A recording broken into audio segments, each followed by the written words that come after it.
welcome to PhinFest, the first inaugural Dolphin and Whale Film Festival. PhinFest was started by a band of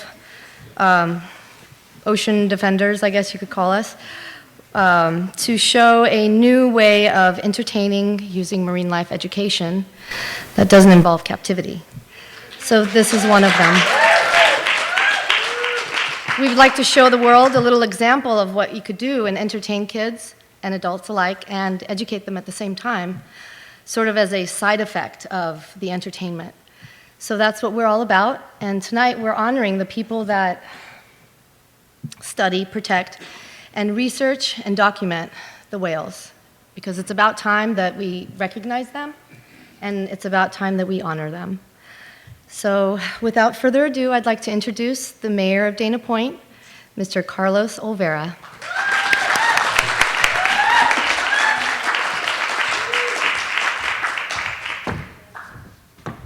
Before I get started, I want one question. Who are these crazy people? I love it. Now, for the real question, how many of you are not from Dana Point? Raise your hand. Look at that. Wow. Look at that. And so when are you moving to Dana Point? How was it today? Was it okay? Was the weather okay? Did the whales participate? Huh? As mayor of the city of Dana Point, I welcome you here. I hope you enjoyed your day here. I hope you do come back. Keep supporting like you do support. For us that live here and do this quite frequently, it's really still a treat to go out every time and see the whales. And we didn't get to see a dolphin stampede on this trip, but they are amazing. We kind of got close to it for a couple, but we really didn't get into it. But trust me, they really are amazing. But my duty right now is to introduce the chairman of the board for the Ocean Institute, Maurice Moussan, who will introduce the rest of the program. Maurice?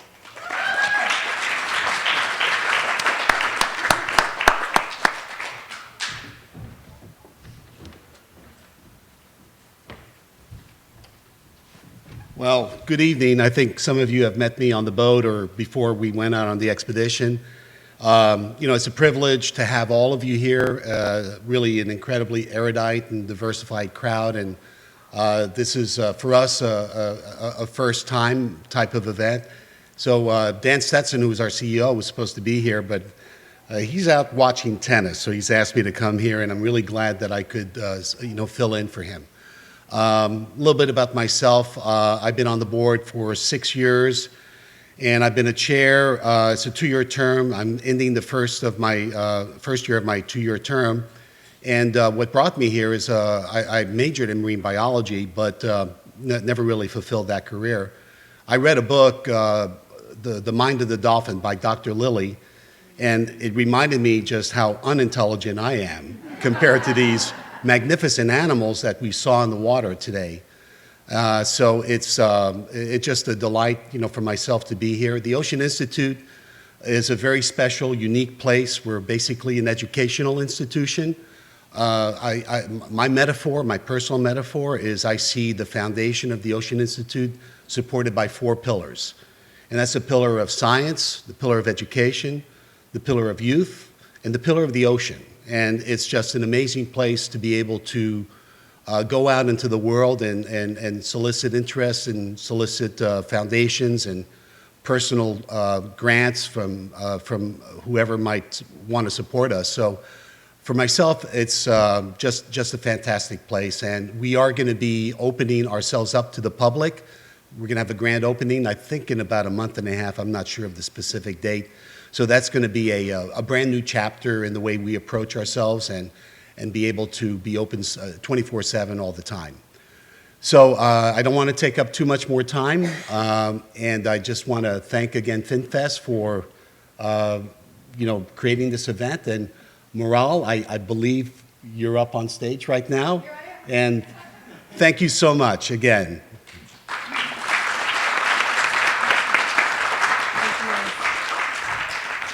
Thank you, Maurice.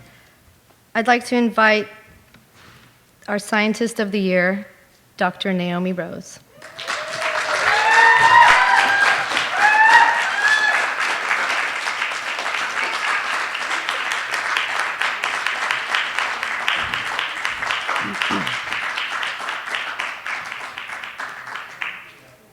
I'm going to give a short presentation. Maral asked me to discuss sort of the most recent developments in the U.S. and on the captive display of whales and dolphins. So this is just sort of a rundown, a brief review of issues that are sort of hot topics right now. I did actually originally in this presentation, I covered all of basically the whole world. There are things going on in Europe, in China, in Russia, but for this talk, I'm just going to focus on the U.S. As you all know, Lolita, who is in Miami, was included in the listing for the southern resident killer whales. So she is now considered part of an endangered species. That is not going to change her situation overnight. I think that's the main take-home message I want everybody to understand. It's going to take a while, and probably at least a couple of lawsuits by we citizens.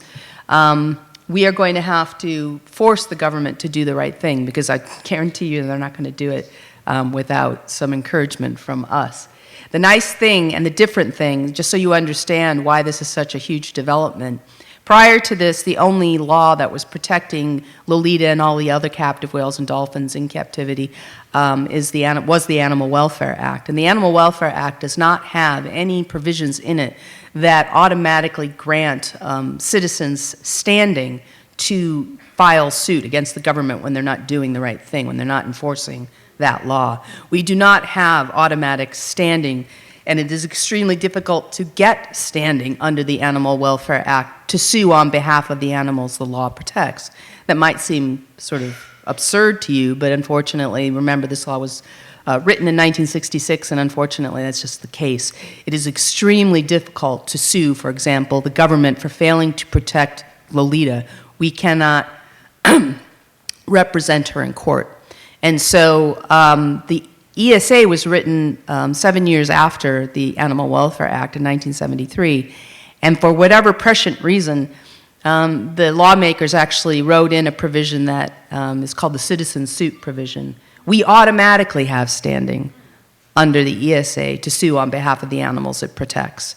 And that is the big difference now that Lolita is protected under the ESA. We automatically have standing to bring a lawsuit against the government if they don't do the right thing. Now, there are still all these sort of deadlines and hoops that we have to jump through to bring this suit, and we have to make sure that we give the government every chance to do the right thing, but they're not going to. I can just tell you right now, what they want to do is leave her where she is. And so what we need to do is make it clear to a court that that is not allowed under the Endangered Species Act, that this is not adequate to protect her, right? So there are 2 states right now that are considering bills that would prohibit the public display of orcas in the case of California, or all cetaceans in the case of Washington State. The bill in California, just it is currently in stasis. It's in limbo. It's not dead, but we have a difficult chair, a difficult speaker of the Assembly in California right now. She represents a district in San Diego that has SeaWorld. Okay, so SeaWorld is her constituent, and she's the Speaker of the Assembly. And just as in Congress, at the federal level, the Speaker of the Assembly has a great deal of power. And she is basically not allowing a hearing on the bill. So it is still an interim study, but there should be a hearing on the interim study. That's part of the process in California, and it's not happening. So we are, of course, writing to her right now saying, please allow a hearing, but it's highly likely that we're simply going to have to wait her term out. Fortunately, the speaker's only our speaker for 2 years, and she's not going to run again, and so in 2016, her term will expire, and Assemblyman Richard Bloom is still completely committed to this bill, and so this is all politics, unfortunately. In Washington, the bill, which is what this screen capture is about, was introduced because one citizen approached a state senator that she knew, and asked him if he would do something like this, and he thought it was a great idea. This is, some of you know of Anna Gullikson. She is a pilot for a seaplane airline in Washington State, and the senator was one of her regular customers because his district requires him to fly home. And so she just started chatting to him about this. She had a plan. I mean, she was very, very careful about this. And basically, he agreed with her. He introduced the Senate bill, which didn't get out of committee, and so it went to the House. And it was a companion bill, so that's HB 2115. Now, that bill did get out of committee, but it's currently being held in rules, and it's hard, and I don't know what that means. I don't understand the Washington legislature, but apparently it's not going to come out of rules this year. So again, don't be disappointed. These things take time. We're in the middle of a paradigm shift, and nothing happens quickly. So what we'll do is we will regroup in Washington as in California, and this bill will almost certainly be reintroduced next year. But we need to regroup on that. So you might hear in the media or whatever that it died, but these bills never die. As long as we're here to support them, they will be resurrected. So, as you also may know, there was a lawsuit filed by the Georgia Aquarium to overturn the astounding decision by the National Marine Fisheries Service to deny them a permit to import 18 belugas that were caught in Russia. The fact that the National Marine Fisheries Service denied this permit was also a sign of the times. It was an enormous shift in the zeitgeist, and I don't think I can understate how amazing it was. It was the first time that agency had ever denied a public display permit, and it was because politically, for the first time, they felt safe in doing it. It was the right thing to do, don't get me wrong, but there were many other permits that they issued in the past that were the wrong thing to do, but they felt that if they had denied those permits, they would have not survived a lawsuit by the industry. This time, clearly, they felt secure in their decision that they would survive a lawsuit by the industry, but the lawsuit came. So the Georgia Aquarium has filed a lawsuit against the National Marine Fisheries Service to overturn this denial. They have filed their merits brief, in other words, their brief that argues why, on the merits, the court should overturn the decision of the agency. And we being obviously the government, who's the defendant, but we are 4 or 5, I can't remember now, NGOs that have been granted intervener status. So we are actually co-defendants now with the government. And so we have also been granted the right to argue in court, just as the government can.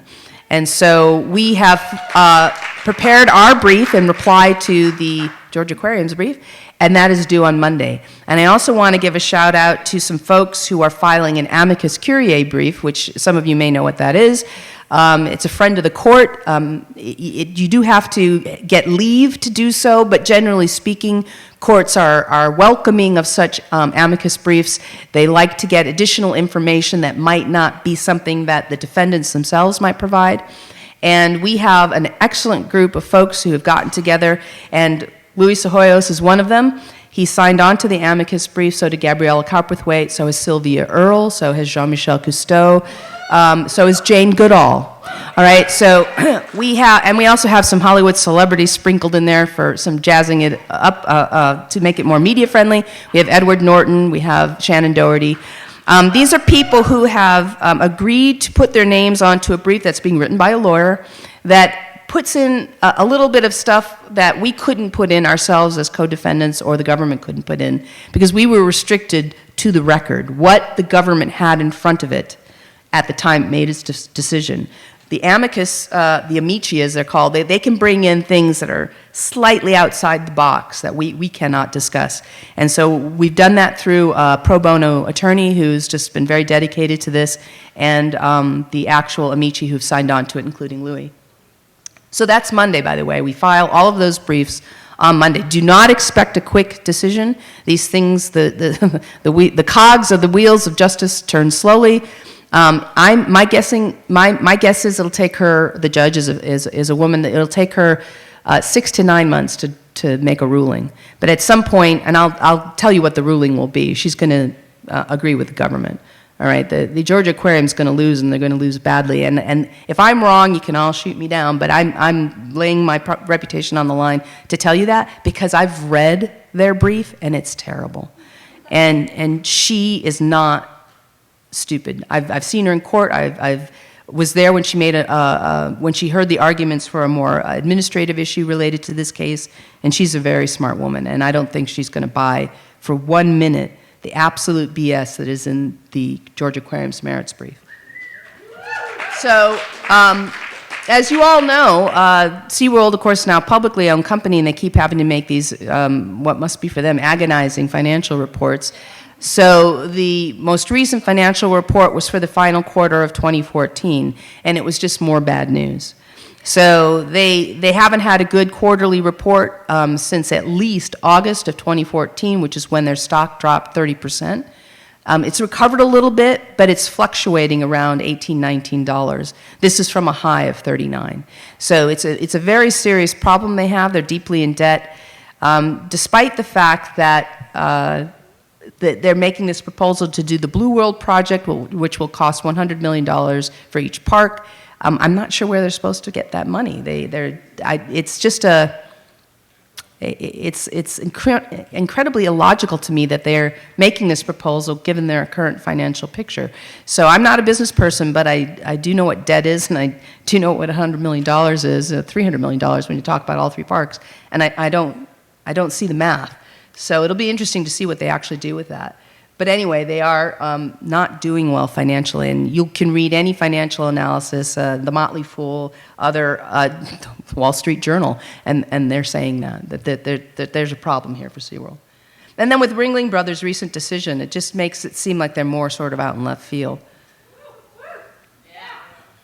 A lot of companies are cutting their ties with SeaWorld. The Miami Dolphins are basically one of the most recent, but Southwest Airlines, Virgin Atlantic, and other smaller companies are just one by one stepping back. And I think that this is something that you need to see in terms of the shifting paradigm. Society, this is how it happens. Especially in a capitalist society, cutting corporate ties is a very clear sign about what's happening. So I think that this alone, as well as the stock falling, are the sure signs that we're looking at something that's mainstream, it's corporate, it's capitalist. It's not us, it's not animal rights, it's not activists, it's it's money, yeah. It's what makes our world turn. And so I think more than anything, the fact that SeaWorld continues to call its critics extremists and radicals, it's really starting to ring hollow to everybody. I mean, I don't think I'm being optimistic by saying that. I don't think of myself as an optimist. I think of myself as a realist, and I don't think I'm being optimistic by, reading the tea leaves that way. They're really starting to sound kind of absurd when they keep saying that. There are a growing number of proposals to build sanctuaries and to retire currently captive whales and dolphins to them.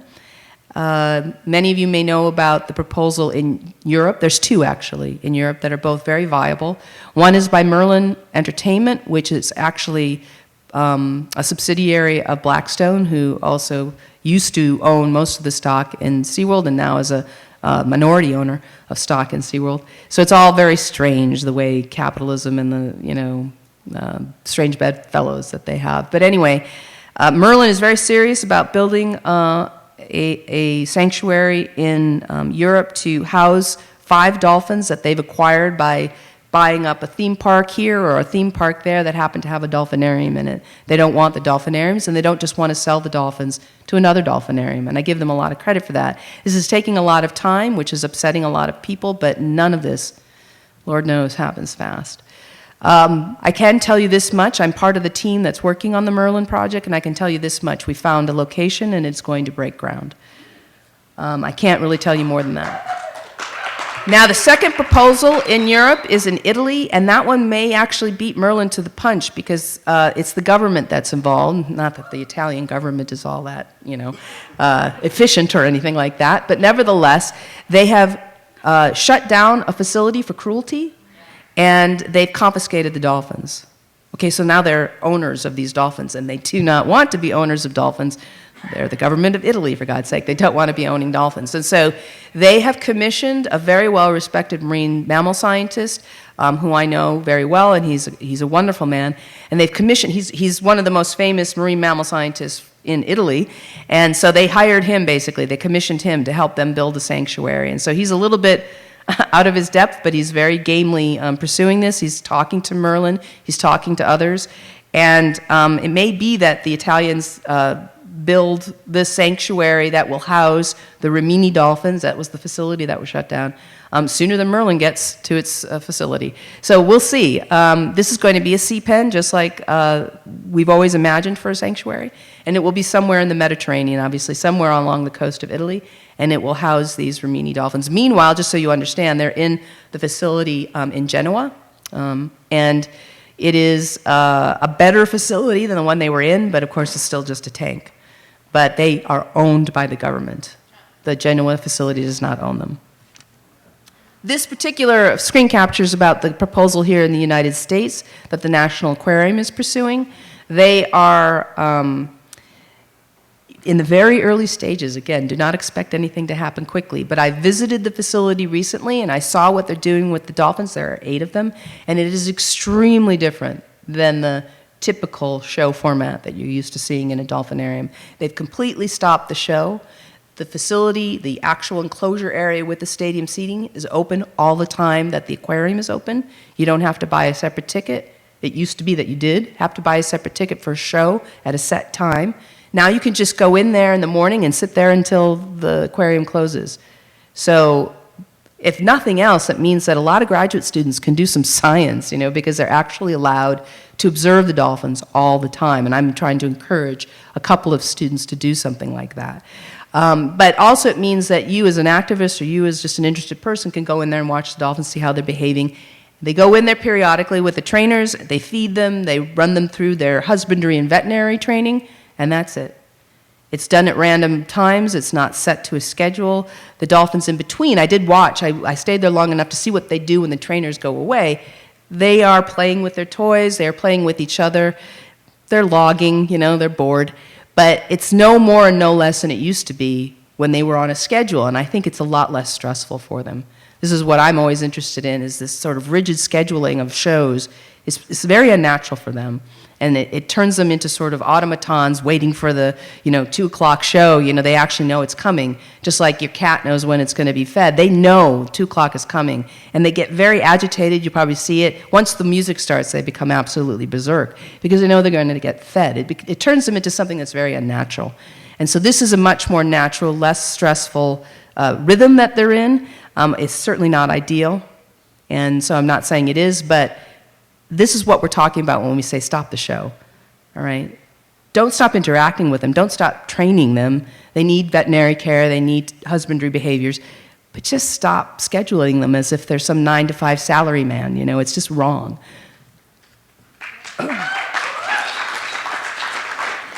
So you may have seen in the news that SeaWorld just stopped its feeding program, its petting pool, which has been a notorious attraction at SeaWorld for many years. They didn't do this for any other reason than the blackfish effect. My guess is, and nobody knows why they did this. They're not going to confess. But my guess is, my sort of educated guess is that somebody got bitten and was threatening a lawsuit, and they just said, again, the zeitgeist has completely changed. The atmosphere in the public has completely changed. We don't want any of these lawsuits. We don't want to have to settle out of court again, because that's what they've always done historically, is they've just settled out of court. And I don't think that's going to work anymore. I think whoever it was who was threatening a suit because Johnny got bitten is saying, I'm not going to settle. I'm going to take you all the way to court. And they just don't want that. So they're closing it down. So people will still be able to, pet the dolphins, but that's ridiculous. Because I've seen those dolphins ever since they stopped the ad libitum feeding. They used to just let you go and buy some fish in a little container and feed them at any time during the day, and they were obsessively begging along the wall at all times, so you could touch them anytime. Then too many people got bitten that way, too many dolphins swallowed foreign objects that way, it was all a mess. So they went to a schedule where you could feed at 1 o'clock, 3 o'clock, and 5 o'clock, just like the show. You could get into a queue, get your ticket, and then 12 people at a time would be allowed in for a feeding session. At all other times, the dolphins are free to use the entire enclosure, and you are free to stand along the wall and try to pet them. The dolphins don't come close. You don't got no food. They're totally uninterested in you. And so there are all these people who are being lied to, quite frankly, obsessively trying, then now they're the ones who are obsessive, the people, and they're trying to pet the dolphins, and the dolphins are just out of their reach. It's almost like they're teasing the people because they don't want to interact with you. They don't. You're just a bunch of strangers. They really don't know you. They don't care. They only were interested in the petting pool because you were feeding them. Now that you're not doing that, they don't care. Nanook. Nanook died, and I think it was kind of interesting because historically when a whale or a dolphin died, it got covered in the paper, but it was always from the point of view of the facility about how sad they were that a member of their family had died and so on. And then there might be one line from an activist in the local area who said, these dolphins or whales shouldn't be in captivity. Well, when Nanook died, there'd been a couple of other deaths, but he's the, most prominent animal to have died recently since the blackfish effect started. And when he died, all of the articles were from the point of view of the blackfish effect, right? And I don't think that is a small thing. I've been doing this for 22 years, as I keep telling all my audiences, I've been doing this for 22 years. And I have been doing this for 22 years. And we never got this kind of focus from the media. It was always from the point of view of the facility with maybe a token comment from an activist. Now, I'm not saying it's from the activist point of view, it's from the mainstream point of view of this is not sitting well with us, blackfish effect, et cetera, et cetera. And then there's something from the facility saying, Nanook was a member of our family, we're very devastated. It's very interesting. And then finally, I wanted to mention the Virgin Holidays situation, which is actually international, but the focus of the effort was here in the United States. The meeting we all had, it was convened by Richard Branson, was in Miami. And we hoped, of course, for more than what we got. It is, I think, something. They have, in fact, pledged not to work with any facilities that capture whales or dolphins from the wild in the future. As of February, something or other, I can't remember exactly the date, but it was this year in February. As of that date forward, they will no longer work with any facility that captures whales or dolphins from the wild. They grandfathered in any facility that was in the process of acquiring such wild-caught animals, which means the Georgia Aquarium and so on, with these 18 wild-caught belugas will not be affected by this pledge. But, so it's not great, and it's not what we wanted, but it's something. And it means that we now have this connection with Virgin, and our job now, my job now, is to try to capitalize on that and move them even further down the paradigm shift. They've taken a baby step into the paradigm shift, and we need to shove them all the way. And this is the last slide. John Hargrove is featured in Blackfish. He was the former SeaWorld trainer who was there the longest of all of those who were featured in the film. He had only resigned his position in 2012, and then the film, of course, came out in 2013. He actually sat for his interview only weeks before the film was put in the can. So that was pretty fresh, pretty fresh from his experiences. And he had long been, like all of these trainers, had long been discontented with the way he saw SeaWorld handling the animals, but he was very much still indoctrinated into the SeaWorld think. And so when he sat for his interview for Blackfish, he was really speaking just from the heart because he was worried about the whales. He still was not, in my opinion, anti-captivity, but he is now, because nothing radicalizes anybody faster than being treated by SeaWorld like scum. Okay, that will radicalize you in 5 seconds flat. It radicalized Gabriella Copperthwaite. It radicalized other authors like David Kirby. I mean, you go in there with a completely journalistic sense of neutrality, and you become a frothing at the mouth animal rights activist after 5 minutes talking to SeaWorld.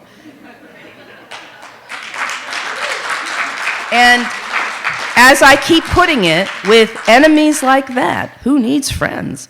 They are shooting themselves in their own feet. Constantly, it's like a Mexican dance, it's just crazy what they're doing to themselves. We don't at this point, almost need to do anything. We do, don't get me wrong. But it's like watching them self-immolate is really quite fascinating from a sort of objective standpoint. But anyway, his book is going to be released on March 24th, and it does have revelations. Please buy it.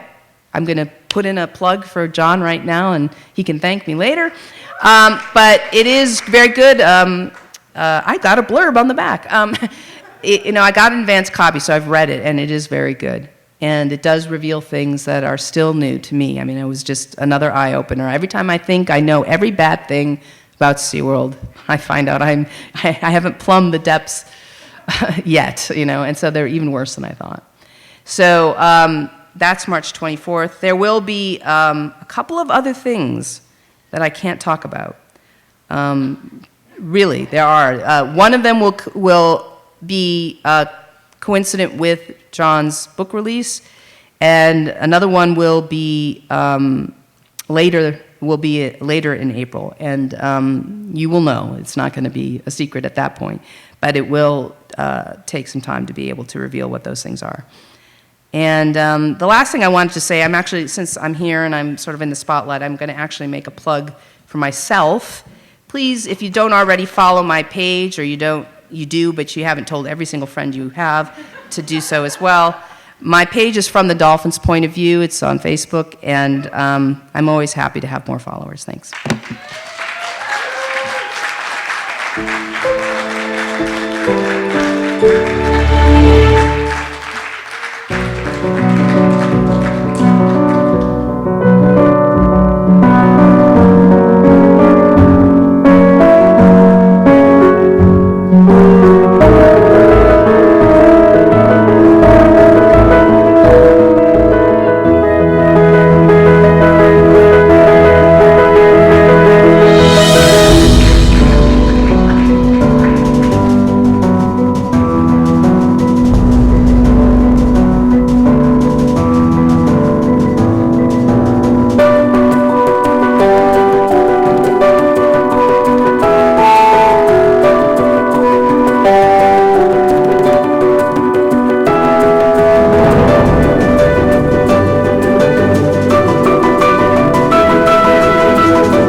I'd like to present the award for Scientist of the Year, Dr. Naomi Rose of the Animal Welfare Institute.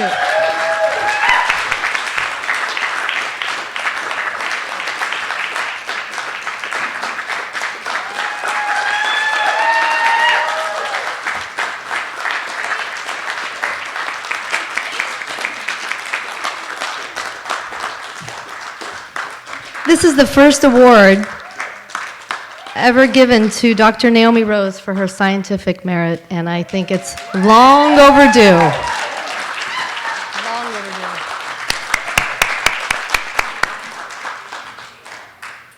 I'd like to invite our Educator of the Year, Dr. Alisa Schulman-Janiger.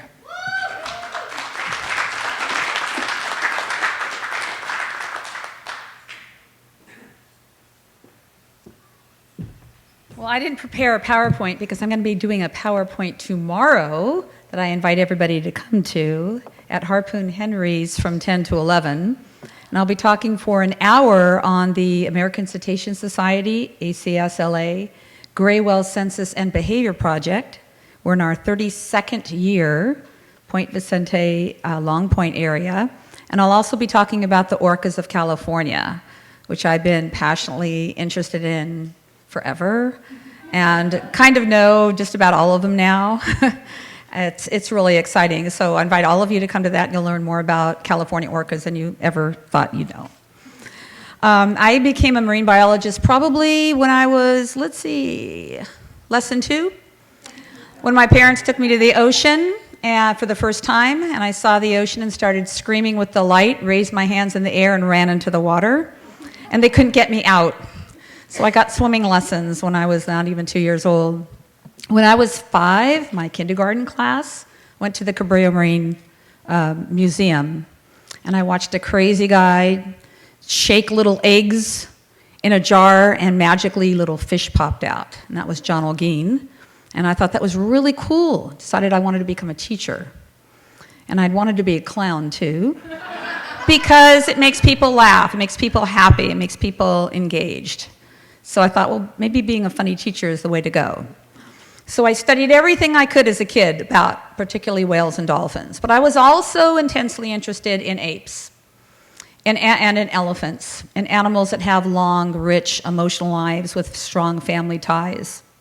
I remember a moment in 6th grade when I was in the school library with a book by Jane Goodall in one hand and a book by John Lilly in the other.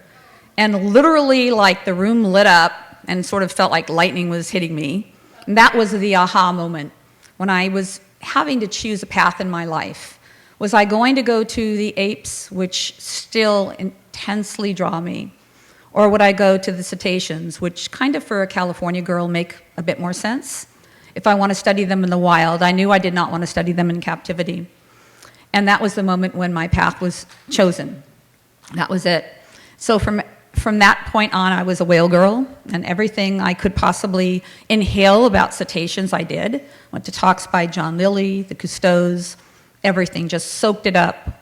The more you can learn from the experts themselves, that's the richest education you could possibly get.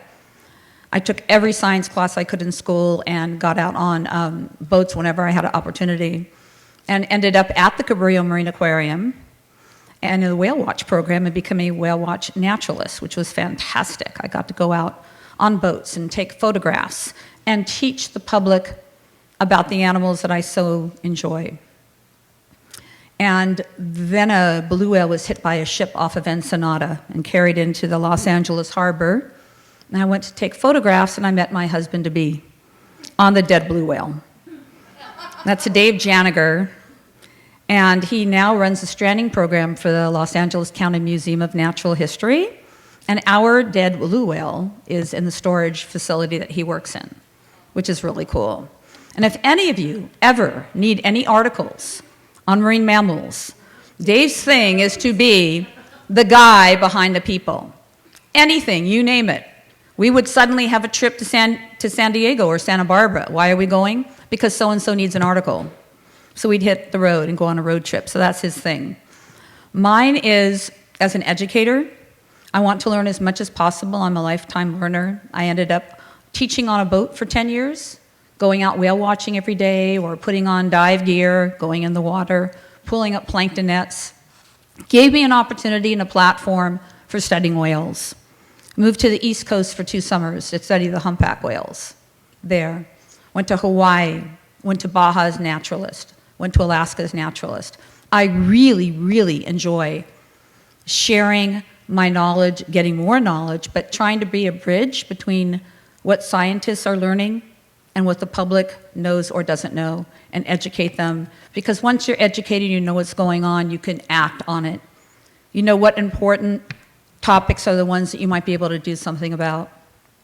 I ended up as hoping to be the head of a boat program, and then they pink slipped the program, the head position, when I was in teacher credentialing school. And I ended up going into the classroom. Very unhappy, until someone called me up and said, "You were the teacher on my boat." And I thought it was great, and I'm leaving San Pedro High School. I'm the marine biology teacher there. Would you like to apply? I ended up at the only school that would have worked for me. 3 minutes from my class, from my house. They wanted me to go on field trips at least once a week. I was guaranteed no more than 25 kids per class. Yeah, right? And sort of carte blanche, I could make my own program, which was heavily cetacean-oriented. And that lasted about 3 years until I had 48 kids a class, and the other teachers said, "What do you mean you're going on another field trip? You're going to miss the book learning in the classroom." For me, it was all about what the kids were interested in and what was going on. If there was a stranding, we'd change our topic to that. Whenever we can get out of the classroom, I wanted them to experience for themselves. Because for me, if you see the animals and you get out at the tide pools on a boat, that can engage you even more, make it really fun. So that lasted for 21 years. But what happened is I'm also a researcher, and I'm very interested in what's going on out in the field. So at the same time I was a teacher in the classroom, I was running the Gray Whale Census Project at Point Vicente, and actually it started in Marineland. So there was a short project to study what kind of whales are going by, and I decided to make it a full-time project. But we were in Marineland, and we got to see lots of animals. In fact, and I have a sort of a thing for dates. People who know me, dates and numbers and things like that. But on January 29th, 1984, I saw my first close-up wild killer whales. Amazing. I went out on a boat with Bob Talbot. I got a call saying there's killer whales in Marineland, and I said, yes, I know. No, there's killer whales right in front of Marineland.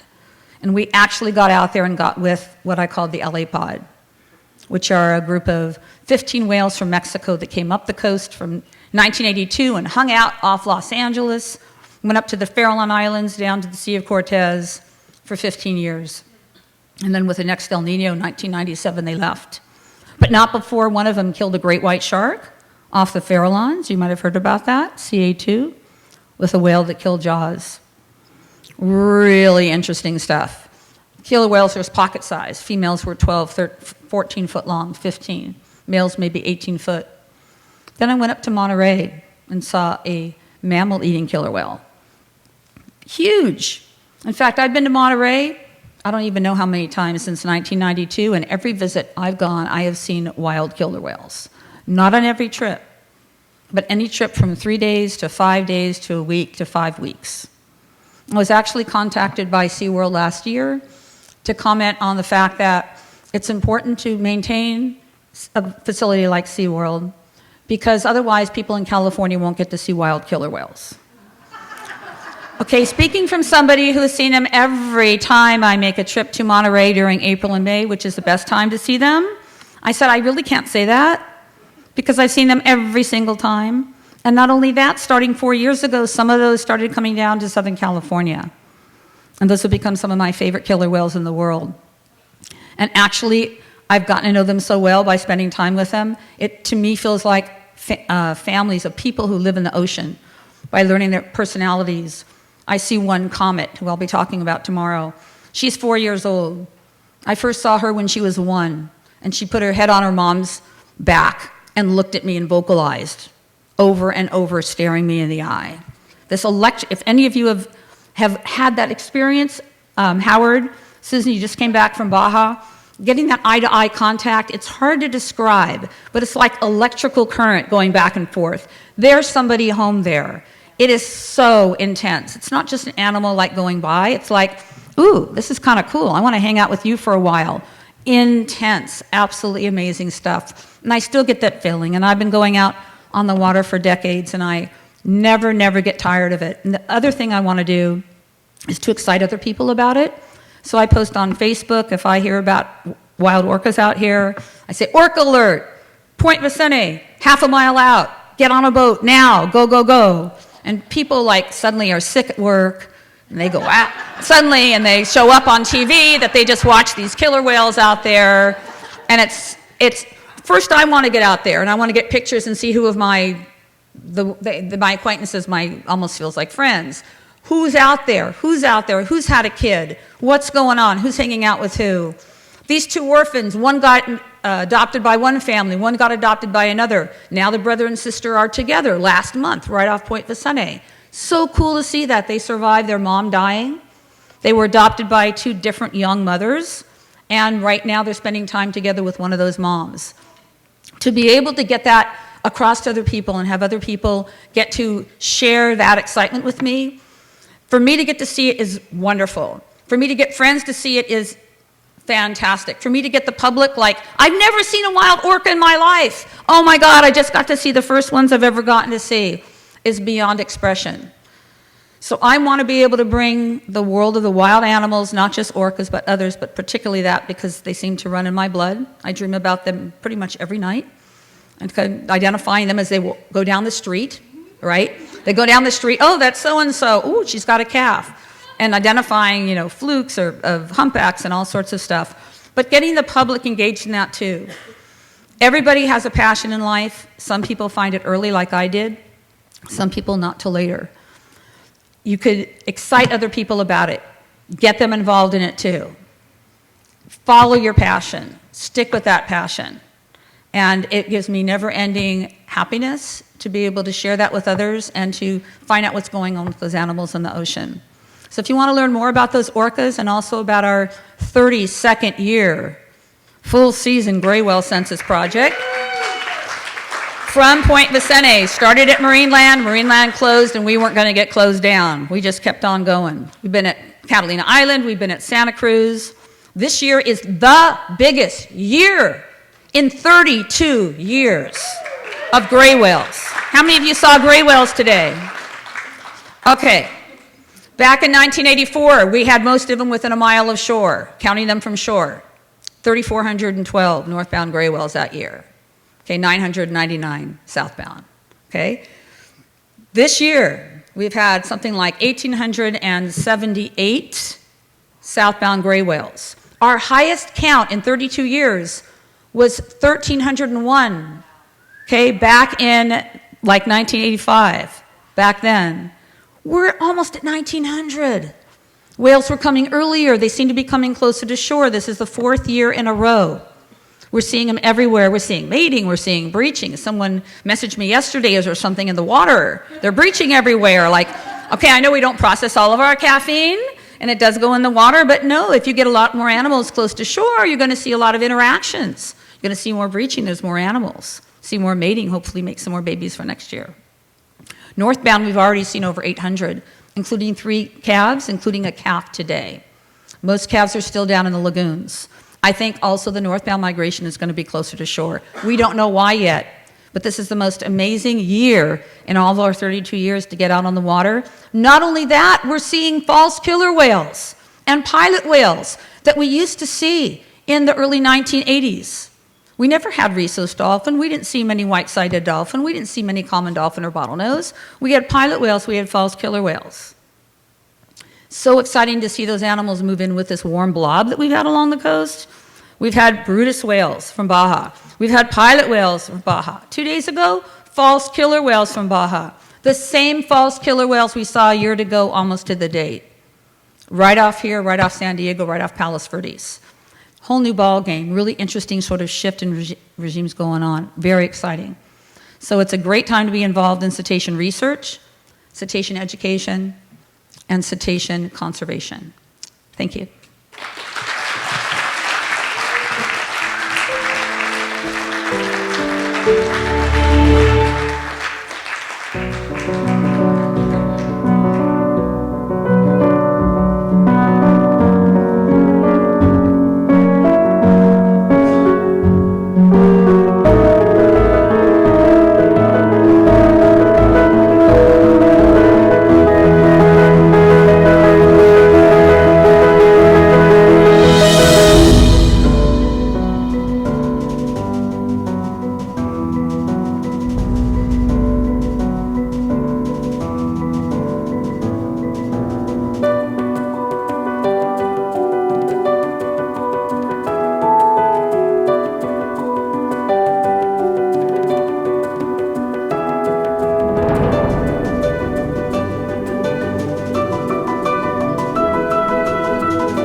PhinFest 2015 Educator of the Year, Alisa Schulman-Janiger.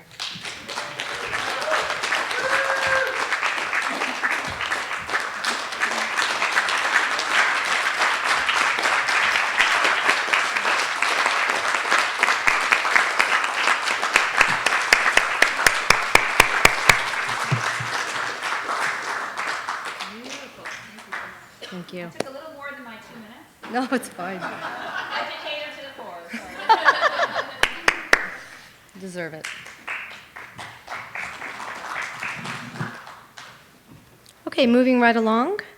We have the film of the year, which is Fragile Waters. We're about to show the trailer, and you're going to see why it's film of the year. It's very important for the southern resident killer whales to have their food, and this film really focuses in on the lack of food and the environmental issues surrounding the population of the southern resident killer whale, which are endangered. Thank you.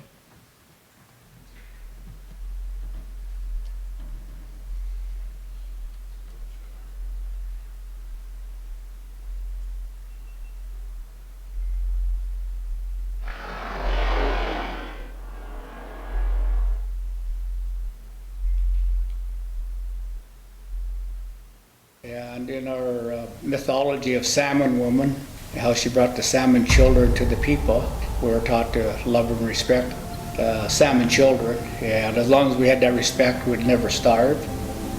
You know, but if we did disrespect the salmon, in this case like over-harvesting or destroying their spawning beds, and then we'd face the likelihood of starvation, death, we'd pay the consequence. And show the kind of respect for nature that is needed for nature to provide for our own lives, not just the orcas. By saving the orcas, we will save ourselves.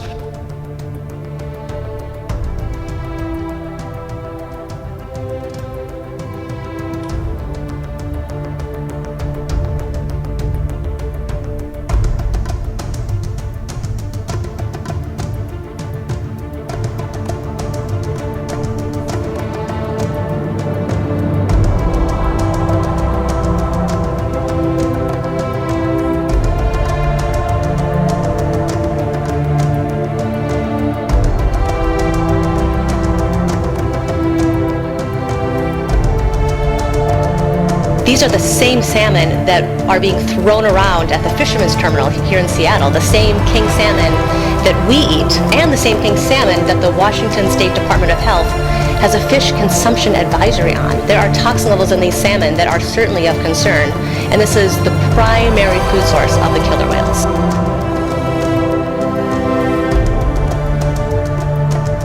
50 years from now,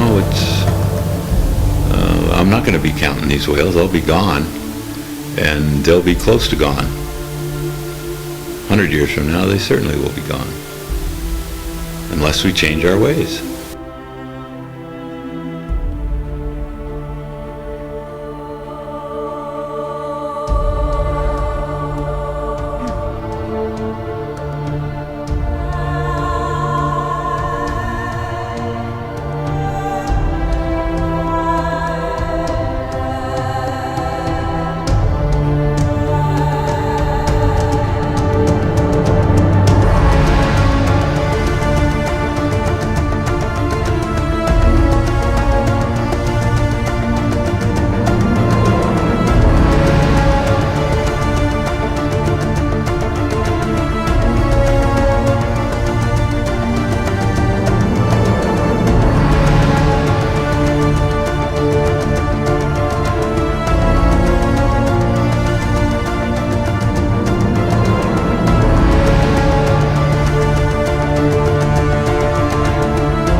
I'd like to present Shari Macy and Rick Wood and Orca Network, Howard, Garrett, and Susan Berta for the Fragile Waters Film of the Year.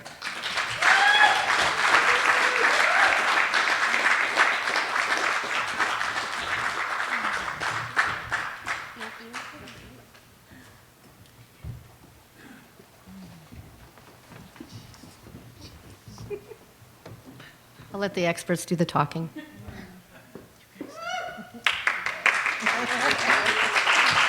Hi. Obviously, I dressed for the occasion. I was so humbled and grateful for this. It's really, it's an achievement, but there's so many people that are involved in Fragile Waters and making it a reality. It's an important story. It's a story that actually started long before I got a hold of it. The folks behind me here, Susan and Howard and Orca Network, were my inspirations early on, and the genesis of that developed into something that thought maybe, it could be an important story. It became not just an important story, but one that the time schedule was very condensed for, and a very small window of opportunity to save the southern resident orcas. And 2014 was a very difficult year. We lost a lot of that population, very small population. But there's some hope out there now. There are 3 calves swimming around, which gives us hope. And this is a film about hope. When Shari and I started working together in 2013, we started filming in September of that year. We ended filming in September of 2014. We went directly into post-production. We did 6 weeks of editing to get it on the screen for the first showing of the rough cut, because it's that important of a story that it can't wait. We just could not hold on to it. We did take it back into the editing room after the rough cut, whittled it down a little bit further, and what will be presented here is something we're very proud of.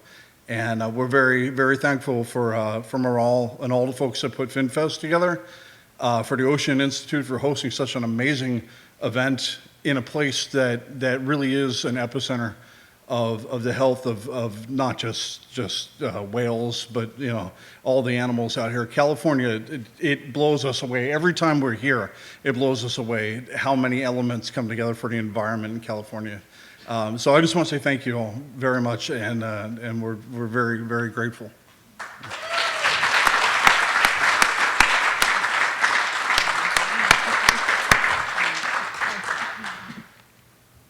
We're grateful too. Thank you, thank you, thank you. I didn't really prepare anything at all, and I've been totally enthralled with Naomi's and Alisa's talks, so I haven't really thought about what I would say, except that it's humbling, and it's a huge honor to think that we inspired Rick and Shari to produce this.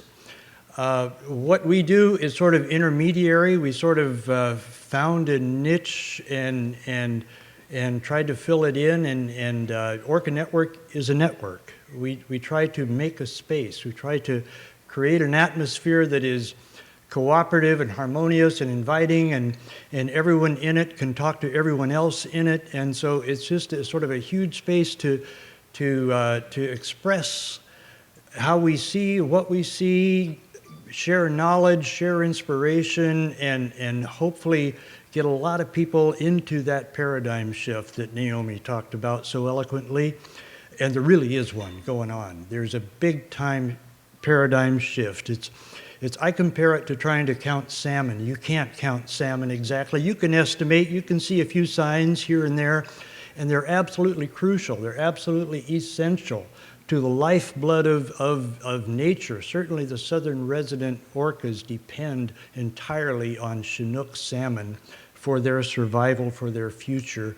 And we depend on that paradigm shift, on people thinking like, I'm pretty sure pretty much everybody in this room thinks about how we've got to love the oceans. We've got to love all the critters in the oceans. We've got to feel a part of nature and not a dominating force over nature.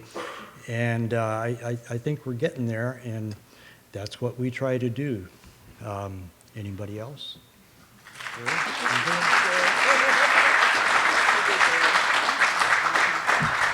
Going to add one quick thing, just because I hear a lot of people plugging it, but it's very important for us. The education part of it is huge. We're getting a lot of audiences that are schools. We go through high schools, colleges, universities. We're getting a lot of people involved in the education side of it. If you haven't already gone onto Facebook, if you do the Facebook thing, Fragile Waters has a page. We post not only what's going on with us in the film, but we also post links to educational sites, mostly through Orca Network. And we will do public free screenings at any educational institution out there. In fact, everything that we do, because it's a non-commercial film, we try to make it as accessible as possible. So like us and find us, and help us get the word out there. I hope you guys get a chance to watch the film. And I hope it means a lot to you.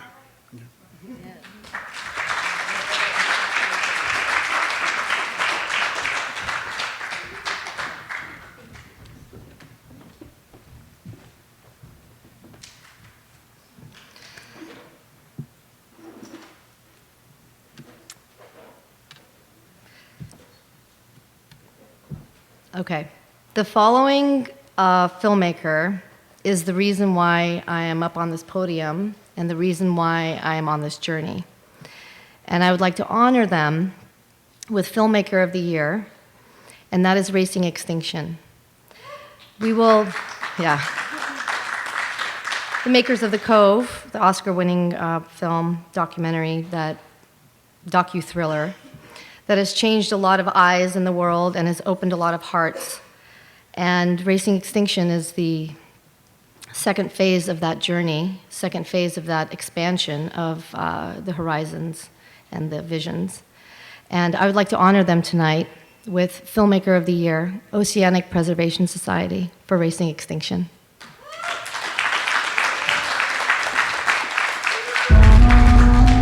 What's happening now is unprecedented in Earth's history. Why would we want to disrupt something that took billions of years to evolve? We need to fight it on all fronts. I think it's dawning on us now that this is the big one. OPS is a group I formed. It uses covert operations to expose harmed endangered species. We're doing an order here. 1 bottle cam. Right there's the lens. 2 buttonhole cameras. Check 1, 2. Oh, that's good. Just about everything endangered in the world is for sale in China. Look at this stuff. Endangered, highly endangered, highly endangered. The more illegal it is, the more you have to go to the back rooms. We're definitely not welcome here. Oh my gosh!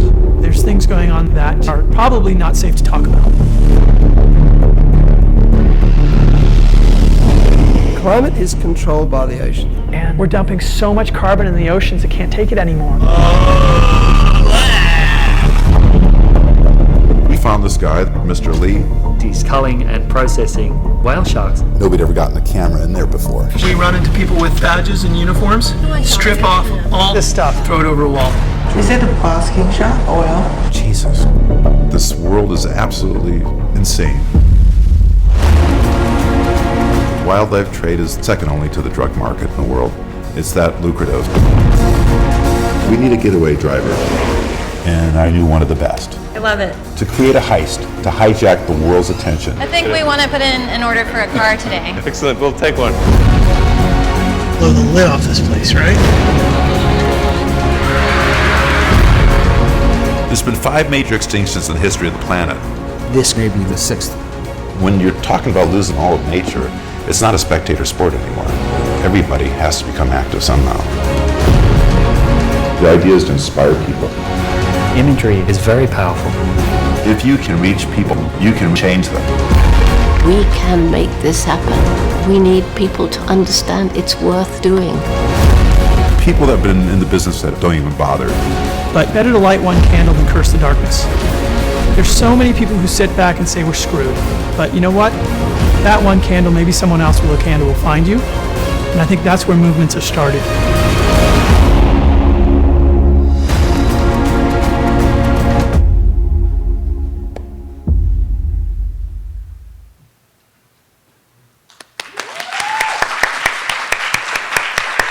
I'd like to invite Candace Crespi, Campaign Manager of Oceanic Preservation Society, Dr. Heather Rowley, and Louis Soya, sorry. I'm sure that happens every day. Louis sorry. Louis, sorry. For Oceanic Preservation Society. Sorry guys, I'm so not polished.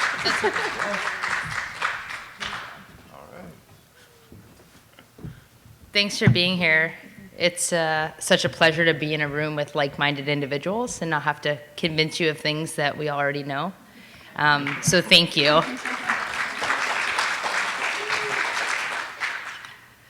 The Cove started something really amazing, but we only scratched the surface. There's a lot more that we have to fight for. The oceans are absolutely essential. Half the oxygen we breathe comes from the oceans, and we need people to understand that deep connection. And the Cove proved the power of imagery and media to really inspire people and move that needle. So Louis' vision was to take what we did with the Cove and up the odds a bit and take it to the next level, and that's what we're hoping to do. Let them say a few words, and then we have a special scene from the film that hasn't been seen before that we'd love to share with you guys. Thanks for being here. I personally just want to say thank you so much. It's such an honor for me to be here amongst my heroes and mentors and also all of you incredible activists. I know that there's no reason, I mean, none of us would be here tonight right now unless we were already crusaders for both the marine mammal rights and welfare cause and also ocean ecosystem conservation, and they're inherently tied. And it's also, I think, as was perfectly and brilliantly illustrated by Dr. Rose's presentation, this is by far the most exciting time to be a part of this movement. We are really, I mean, this paradigm shift that we've been talking about all night is really happening at a rate that we've never seen before. And I'm so honored to be a part of it, and you all are a part of it. And this is, and a special thanks to the people who organized this, because this inaugural, I mean, this is the future of our education, educating our children. You know, it's no longer about tanks. It's about film, and it's about all of these creative ways, getting on boats like we did today. And I'm so excited to be here. So thank you.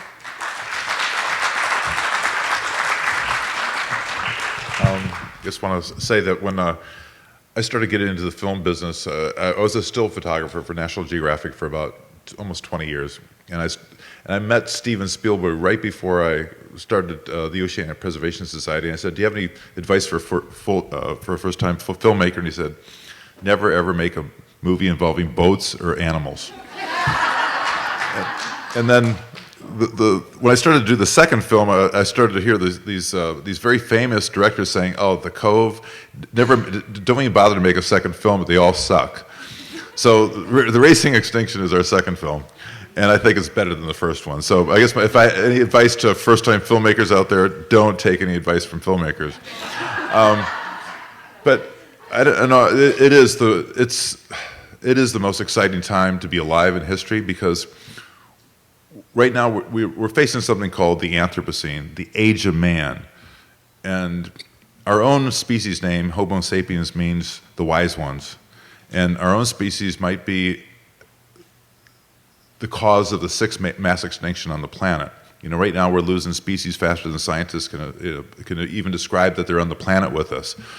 The good news is that everything that we're doing has been wrong, and we know it, and then we can change what's going on. You know, the burning of fossil fuels is acidifying the oceans. You know, we know that we need to change that.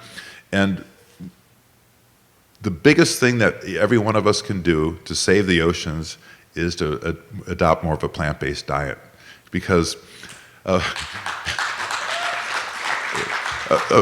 vegan driving a Hummer uses less energy than a meat eater on a bicycle. So you can save the oceans 3 times a day by adopting to a more plant-based diet. Thanks so much. This is a great honor, and I hope this is the first of many of a crusade of filmmakers that do wonderful things in the future. Thank you.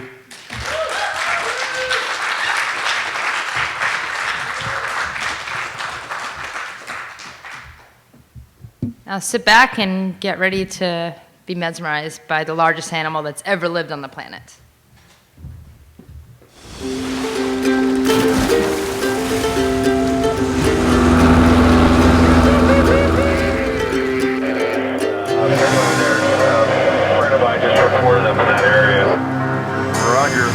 The blue whale is the biggest creature that ever lived on the planet, bigger than any dinosaur ever.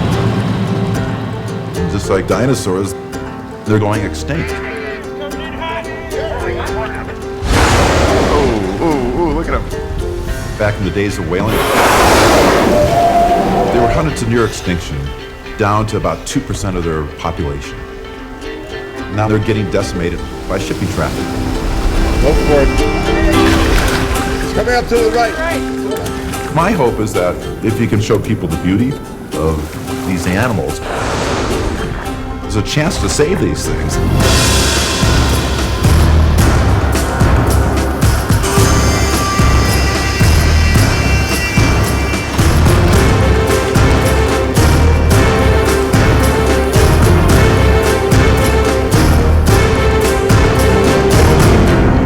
One of the cool things about a blue whale is that it has the loudest song in the animal kingdom, but you can't hear it, because it's below our threshold for hearing. We look out at the world through these eyes and these ears and you think, oh, that's it. That's everything that there is to see. But there's this hidden world on almost every level. What I want to do is get people to see it.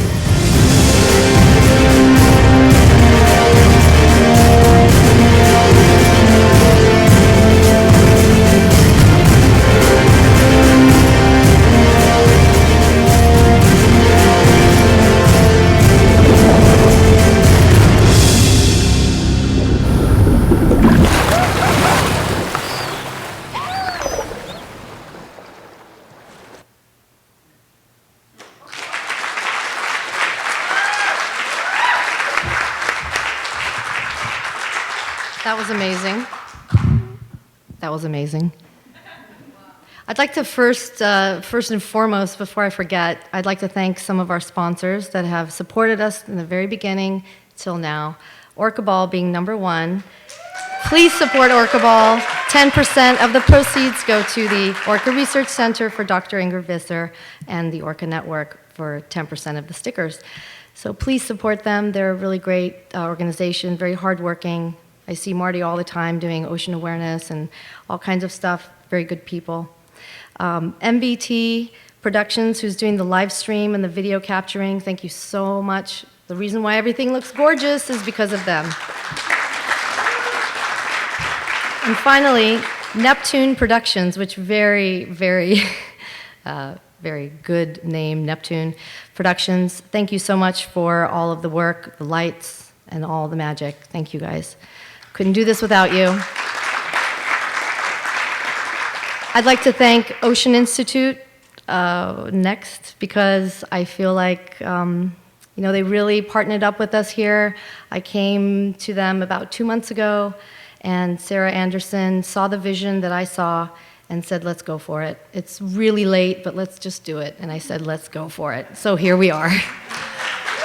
So I'd like to thank Ocean Institute for believing in us, for being a partner with us, and being one of the strongest educational institutions that I've ever seen. Because every time I come here, and I've been here many, many times now, there are thrones and buses out there of just school children coming in and learning every day. And it's really incredible to see the amount of work that they do and the amount of impact they have on the new generation of ocean millennials.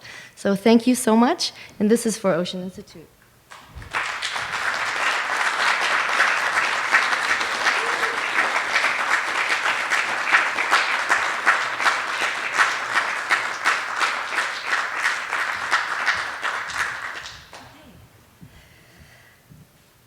Captain Dave Anderson couldn't be here tonight, but we'd like to award him with the Drone Photography of the Year award because he has the most incredible work, which we will be seeing up on the walls at Ocean Walls.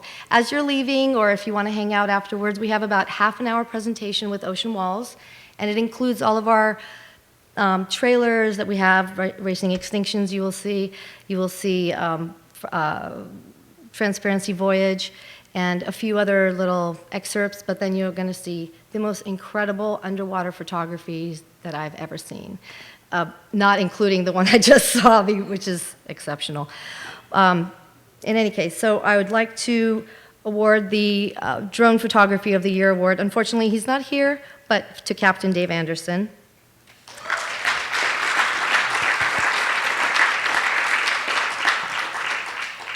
And the next award is for Photography of the Year. This woman did not know that she was going to get an award tonight, so she's very shy. But I would like to give an award to Carla Mitroff for Marine Photographer of the Year. And you will see why in a minute. She does the most incredible marine life photography I've ever seen. Have you ever seen a whale levitating like that? Carla Mitroff, Photographer of the Year.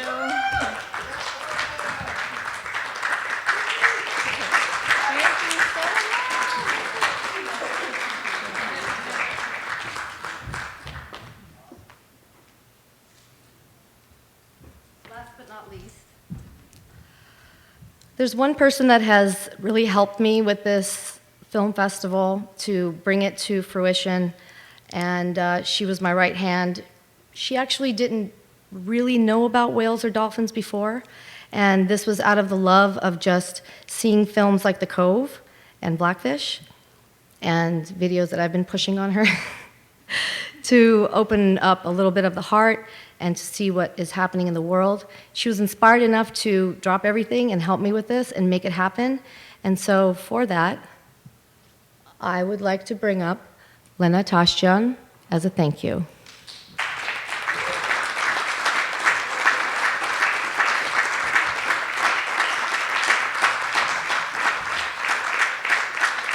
Of course she's working.